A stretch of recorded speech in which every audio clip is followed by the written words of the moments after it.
I absolutely love banging a book out in one day. I feel like there's nothing better than going from start to finish of a book in one sitting. So let's talk about some books that I did that with. The Serpent and the Wings of Night is one of my favourite romantasy books ever. I genuinely will buy anything Carissa Broadbent puts out because she is a genius. The one sitting was an 8-hour period in one day, but that's genuinely fine. I wouldn't change it for the world. I feel like I had the best experience because I experienced it all at once. I feel like books were meant to be read like this, okay? The romance in it is so good. The plot twist, I didn't see it coming, and I usually see them coming, so this was so good. We Were Liars. I actually read this like way back in the beginning of my book talk era, and people hate on it, but I think it's so good. I did not see this plot twist coming. I read it in one sit.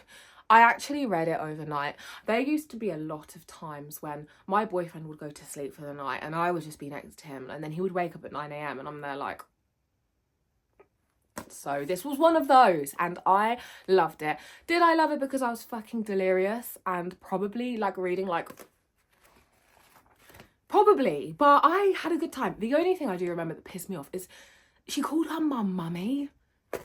You're like 18 years old, like, do you know what I mean? It just kind of cringed me out a bit, but I thought it was good anyways. I brought this from the works randomly and I use it as like a little bit of a palette cleanser in the middle of probably a fantasy series. I can remember I read it on a Sunday afternoon and I really enjoyed it. I had a good time with it. I think a lot of reader books, you can get through them in a sitting because they're very fast paced, they're very easy, you know, you don't really have to think too much, but they will always leave your jaw on the floor. Like, sorry, she's just so good at what she does. Bennett Mafia, my all-time favourite mafia romance book ever.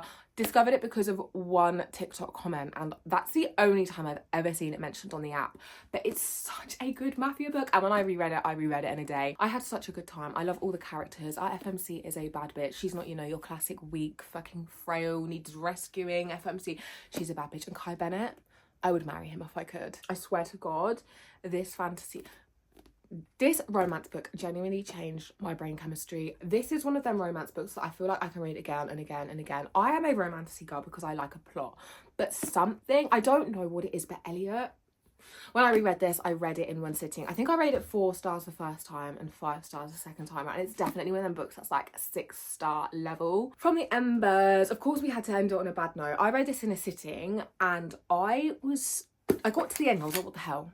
Do you know what I mean? Like, really? Did I actually just waste 5 hours of my life? Not waste, spend. Waste, yeah.